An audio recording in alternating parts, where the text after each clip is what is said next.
हमारे संविधान में कुल कितने अनुच्छेद हैं? 395 भाग? भाग 22 भाग है हमारे। और अनुसूचियाँ?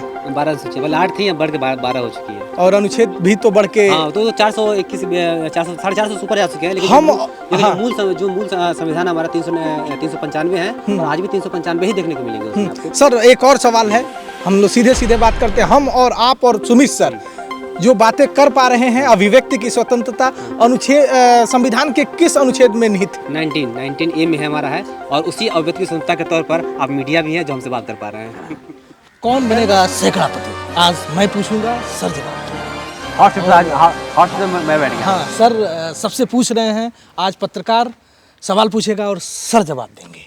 तो मेरे कुछ प्रश्न होंगे, पत्रकार के प्रश्न बस समाज से ही होंगे, मैं पूछने की कोशिश करूंगा। और दो सर हैं, सुमित पटेल सर हैं जो यहाँ के प्रिंसिपल हैं, और जावेद आलम सर हैं।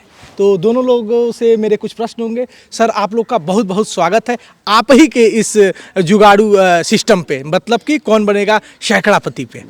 बहुत शुक्रिया, आपके दर्शकों को हम दोनों की तरफ से प्यार भरा नमस्कार। कुछ हमारे सवाल होंगे जिसका आप जवाब देंगे जी। सर सुमित सर आप भी सुनिए, दोनों लोगों के अलग अलग हो सकते हैं, दोनों लोग के मिले जुले भी सवाल हो सकते हैं, कोई सब्जेक्ट के सवाल नहीं पूछेंगे। सर जो लगातार नकारात्मक खबरें आ रही हैं, और ये जब सवाल आता है कि जो पढ़ाने का पीरियड होता है उस समय बच्चे खेल रहे होते हैं, टीचर अपना पर्सनल काम देख रहे होते हैं, ये जब खबरें आती हैं तो दोनों लोग से मेरा ये सवाल है, कैसा लगता है?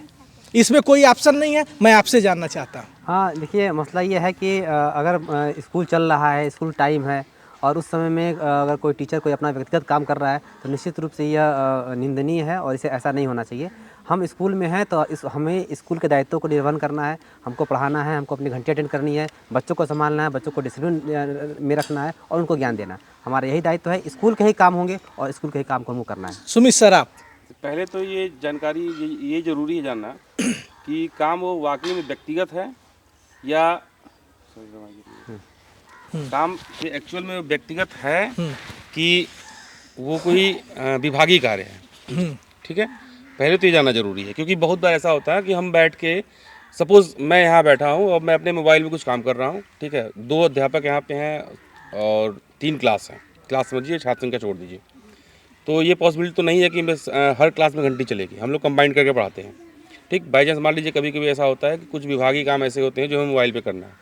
अब यहाँ आसपास के मान लीजिए जो भी लोग हैं, हम विभागीय कार्य ही कर रहे हैं, मान लीजिए हम स्कैन कर रहे हैं कोई चीज़ जो भेजना है, हमें सूचना देनी है, तो बाहर बैठा व्यक्ति ये सोच सकता है कि मैं पर्सनल काम कर रहा हूँ, ठीक, लेकिन एक्चुअल क्या है वो जानना जरूरी है। पहले आप अपने विभाग को, अपने सहयोगी को और अपने जैसे टीचर को बचा रहे हैं, कई जगह ये देखा गया है। नहीं, देखिए सुमित जी मैं कहा ये जानने का पहले प्रयास करिए एक्चुअल में है क्या। मैं उस पक्ष पे भी आऊंगा जो जावेद सर ने कहा है। जावेद सर ने एक चीज बोल दिया, मैं इनकी बात काट नहीं रहा हूँ, ये बात बिल्कुल सही कहें कि अगर मैं वो विभागीय कार्य न करके कुछ भी व्यक्तिगत कर रहा हूँ, ठीक है, तो ये गलत है। लेकिन ये भी मैं नहीं कहूँगा कि पूर्ण रूप से गलत है। व्यक्तिगत मतलब कुछ ऐसे ही होता है, कोई भाई हम फ़ोन रखे हैं, घर से फ़ोन आ सकता है, किसी इमरजेंसी फ़ोन, किसी दोस्त का फ़ोन आ सकता है, या कुछ इमरजेंसी हो सकती है।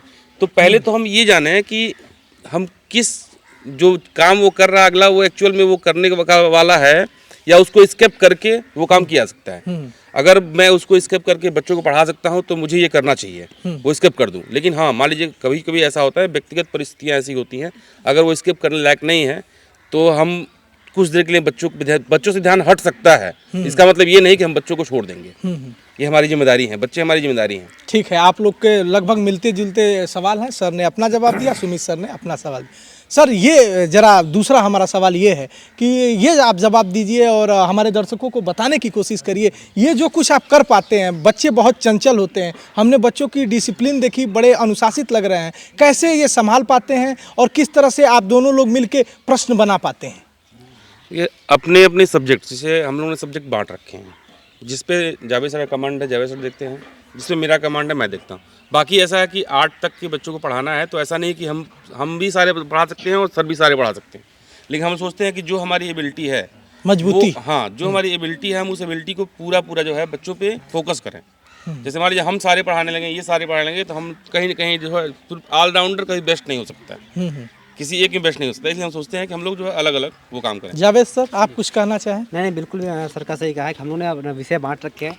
जैसे मान लीजिए इंग्लिश हो गया, क्या कहते हैं, सोशल साइंस हो गया, ज्योग्राफी हो गया, तो मैं देखता हूँ, और मैथमेटिकल जो साइंस के ग्रुप है वो अपना सर देखते हैं, और जो सवाल बनते हैं हम दो लोग मिलकर बैठते हैं, डिस्कस करते हैं कि आज शनिवार है तो कौन सा सवाल बनना चाहिए, कौन सा सवाल नहीं बनना चाहिए, और किस स्तर के सवाल बनने चाहिए। हमारे बच्चों को देखें कि अवबोध स्तर किसी का बहुत ज़्यादा और किसी का बहुत कम है, तो हम कोशिश यही करते हैं कि जो सवाल बने वो बैलेंस बने, ताकि जो बच्चा तेज़ है उसके भी फ़ायदे में हो सके और जो बच्चा कमज़ोर है उसके फ़ायदे में हो सके। स्क्रीन पे एक सवाल है, जरा देखिए ध्यान से, जावेद सर के लिए है। जावेद सर, ये कहा जाता है कि आप कुछ खान सर की तरह, मतलब कि देहाती लैंग्वेज और पढ़ाने का जो तरीका है कुछ मिलता है, इस पे आपका क्या कहना है? नहीं, सही बात है कि मेरे भी फेसबुक पोस्ट आते हैं, मैं करता हूँ, रील करता हूँ, तो उस पर भी लोग अक्सर कमेंट करते हैं कि आप खान सर 2 है, खान सर 2 हैं। लेकिन मेरा विचार इसमें थोड़ा सा डिफ़र होगा, मैं थोड़ा सा अंतर यहाँ रहूँगा। देखिए, हम लोग सिविल सर्विस एस्पिरेंट है, मैं यूपीएससी की तैयारी करता हूँ, यूपीएससी की तैयारी करता हूँ, तो हम लोग किसी भी चीज़ को पक्ष, विपक्ष और निष्कर्ष के तौर पर देखते हैं। तो खान सर से अगर तुलना की बात करें तो खान सर की अच्छाई देखें तो माशाल्लाह बहुत बेहतरीन टीचर हैं वो, हम उनसे सीखते हैं। जैसा उन्होंने इंटरनेट पे पूरा धमाल मचाया हुआ है, जिस आसानी से पढ़ाते हैं, जिस देहाती लैंग्वेज में पढ़ाते हैं, हम लोग को उनका अनुसरण करना चाहिए, और जिस आसानी से वो बच्चों को समझा ले जाते हैं, हमको उनसे सीखने की ज़रूरत है। मैं तो इस विषय में उनको अपना आदर्श मानता हूँ। सर, आप लोग का कहीं भी ट्रांसफ़र होगा, आप कहीं भी जाएंगे, पढ़ाने का तरीका दोनों लोग का बहुत ही अद्भुत है, दोनों लोग खूब सहयोग कर रहे हैं। सर, जो विद्यालय रोहतार है ना, इसको आप कहाँ देखते हैं? जब आप लोगों ने स्टार्ट किया था दोनों लोगों ने, क्या स्थिति थी, और आज आपने बहुत बदलाव किया है, आज की स्थिति क्या है, और रोहतार को आप कहाँ ले जाना चाहते हैं? मतलब कि इन जो भविष्य हैं, जो ये देश के भविष्य हमारे बगल में अगल बगल बैठे हैं, कोई आईएएस बनेगा, कोई पीसीएस बनेगा, और जो शिक्षा की नींव गढ़ने का काम आप कुम्हार हैं, करते हैं, तो कहाँ देख रहे हैं? दोनों लोगों से संक्षेप में चाहूँगा रोहतार का भविष्य। देखिए, ये निश्चित तौर पर हम लोग मेहनत कर रहे हैं, हम 2 लोग हैं यहाँ पे, और निश्चित तौर पर हम रोहतार को एक अगले मुकाम पर ले जाना चाहते हैं। हम चाहते हैं कि ये जो हमारा विद्यालय है पूरे यूपी नहीं पूरे भारत में नज़ीर बने, लेकिन हमें कुछ सुविधाओं की आवश्यकता होगी। जैसे हमारे पास टीचर कम है, कुछ संसाधन कम है। अगर टीचर भी हमारे पास आ जाते हैं, संसाधन बेहतर हो जाते हैं, तो निश्चित तौर पर हम लोग बेहतर कर सकते हैं। क्यों सर? मैं सहमत हूँ।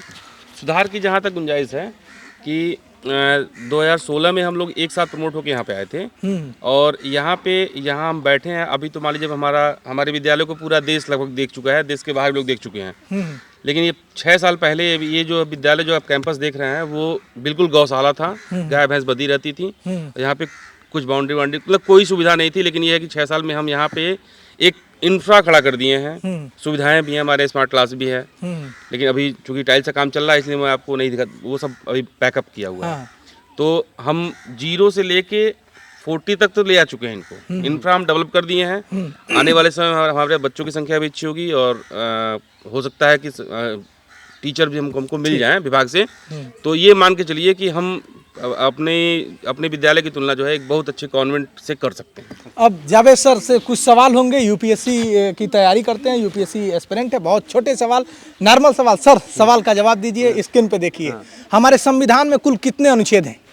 395 भाग 22 भाग हैं हमारे, और अनुसूचियाँ 12 अनुसूचियाँ, पहले 8 थी, अब बढ़ के 12 हो चुकी है। और अनुच्छेद भी तो बढ़ के, हाँ, तो 421 450 से ऊपर जा चुके हैं। लेकिन हम जो मूल संविधान हमारा 395 है, और आज भी 395 ही देखने को मिलेंगे उसमें आपको। सर, एक और सवाल है, हम लोग सीधे सीधे बात करते हैं। हम और आप और सुमित सर जो बातें कर पा रहे हैं, अभिव्यक्ति की स्वतंत्रता अनुच्छेद संविधान के किस अनुच्छेद में निहित? 19A में है हमारा है, और उसी अभिव्यक्ति की स्वतंत्रता के तौर पर आप मीडिया भी हैं जो हमसे बात कर पा रहे हैं।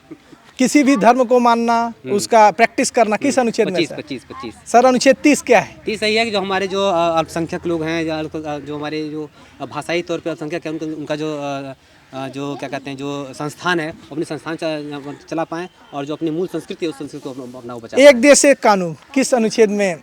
एक देश एक कानून होना चाहिए। होना चाहिए। अब 21 यूनिफॉर्म सिविल कोड। हाँ, ये तो आर्टिकल 44 के आसपास में आएगा। क्या सर? देखिए सर, ये जावेद सर का तरीका है, और सर से भी बात करते हैं। Sir, sine square theta plus cos square theta equal to 1 sine square theta equal to 1 minus cos square theta. मैं इसलिए सर से पूछ रहा हूँ, सर भी सब जवाब दे सकते हैं, लेकिन मैथमेटिक्स के स्टूडेंट हैं सर, स्टूडेंट रहे, अब स्टूडेंटों को पढ़ाना, टीचर स्टूडेंट हैं, और एक टीचर अगर स्टूडेंट रहे तो शायद पूरी ज़िंदगी भर वो बेहतर टीचर ही रहता है ना। तो sir, tan theta equal to किस रिगार्ड पूछ रहे हैं? tan थीटा इक्वल टू मतलब उसके 2 फार्मूले हो सकते हैं। एक तो tan थीटा इक्वल टू बताइए, दोनों sin अपन cos थीटा। हाँ, sine theta upon cos theta ठीक sir, cosec square theta is equal to 1 minus sec square theta. Board mass बताइए सर, जो अभी बच्चे को आप बता रहे बॉडमास थे। हाँ। बॉडमास जैसे थ्योरी है, जब एक साथ कई व्यंजक हों, कई संक्रियाएं हों, तो उनको हम, ये हमारी जो हिंदी भाषा है उसमें जो है, मैं उसमें जो जावेद साहब बताए, काको पहले काटिए ता पीछे दा भाग, गुड़ा करो धन जोड़ के, ऋण को दियो घटाए, ये याद करने का तरीका बच्चों के कन्वीनियंट है। लेकिन मैं अपने बच्चों को ये इसके साथ साथ बॉडमास भी बताया हूँ, जिसमें ऐड हो जाता है ब्रैकेट और ऑफ। ब्रैकेट कोष्टक भी ऐड हो जाता है और ऑफ भी है। जो हमारा जो ये है उसमें ब्रैकेट नहीं ऐड है, काको पहले काटिए वाले में। तो पहले ब्रैकेट होता है, फिर ऑफ, किसी चीज़ का अगर हमको परसेंटेज निकालना हो, ब्रैकेट हो गया, ऑफ हो गया, BOD, D से डिवाइड, M से मल्टीप्लाई, A से एडिशन, S से सब्सट्रैक्शन, बॉडमास थ्योरी। तो आपने देखा कि किन लोगों के हाथों में देश का भविष्य है, और अगर ऐसे लोगों के हाथों में देश का भविष्य होगा तो बेहतर होगा, शानदार होगा। और इसी प्रश्नों के साथ मैं कौन बनेगा सैकड़ा पति का अंत करता हूं। सर ने मुझे अपनी कुर्सी दी, मैंने सवाल पूछा, सुमित पटेल सर से भी बड़ा अच्छा लगा, दोनों लोग मिल के काम करते हैं। जावेद सर से, तो ये जावेद सर हैं, शानदार तरीके से पढ़ा रहे हैं, और ये मेरे पीछे बच्चे हैं और शानदार ढंग से ये पढ़ रहे हैं, देश के भविष्य हैं, और ये भविष्य देश के लिए बेहतर होंगे जब ऐसे बेहतर लोगों के हाथों में इनका भविष्य है। तो मैं ऐसी ही खबरें आपको दिखाना चाहता हूँ। अगर ऐसे प्रिंसिपल हो, ऐसे लोग और मिलजुल के करें तो कहाँ से कहाँ ये पूर्व माध्यमिक विद्यालय रतौरा जाएगा, इसकी कल्पना आप कर सकते हैं। तो ऐसे ही खबरें मैं दिखाता हूँ, सब कुछ जुगाड़ पे बना हुआ है, और अभाव में भी आप प्रभाव छोड़ सकते हैं, और निराशा में भी आशा की किरण आ सकती है अगर ऐसे लोगों। तो ऐसी ही खबरें मैं अलग अलग जगहों से दिखाने की कोशिश करूंगा, बताने की कोशिश करूंगा। ये जो कुछ भी दिखा पा रहा हूं, अरमान के कैमरे के नज़र से दिखा पा रहा हूं। कैमरा अरमान संभाल रहा है। मेरा नाम है शशि भूषण तिवारी और आप इस समय पूर्वांचल पोस्ट देख रहे हैं।